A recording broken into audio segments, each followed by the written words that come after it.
কিছুক্ষণ আগে পটুয়াখালীর ১৬৭টি ভোট কেন্দ্রে ভোট গ্রহণ শুরু হয়েছে একযোগে এবং তা চলবে বিকেল ৪টা পর্যন্ত। আপনি যেমনটি বলছিলেন যে ঘূর্ণিঝড় রেমালের কারণে পটুয়াখালীর সদর উপজেলা, মির্জাগঞ্জ এবং দুমকি উপজেলার ভোট গ্রহণ পিছিয়ে দেওয়া হয়। আজ এই ৩ উপজেলার ভোট গ্রহণ অনুষ্ঠিত হচ্ছে। এই উপজেলা পরিষদ নির্বাচনে ১২ জন চেয়ারম্যান প্রার্থী সহ মোট ৪১ জন প্রার্থী প্রতিদ্বন্দ্বিতা করছেন। মোট ভোটার ৪,৪৮,৭৯৬ জন। আপনাকে আরেকটা বিষয় জানিয়ে রাখি যে এই ৩ উপজেলায় একটি পৌরসভা এবং ২৫টি ইউনিয়ন নিয়ে এই ৩ উপজেলা গঠিত।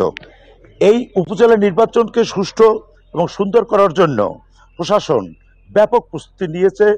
পর্যাপ্ত সংখ্যক পুলিশ এবং আনসার ভোটকেন্দ্রে দেওয়া হয়েছে।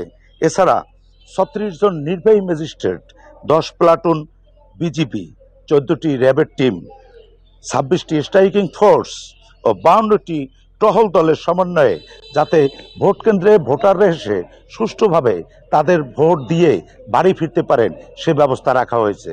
আমার কাছে এই মুহূর্তে এই ছিল সর্বশেষ। পরবর্তীতে আপনার সাথে যুক্ত হতে পারলে বিস্তারিত জানাবো।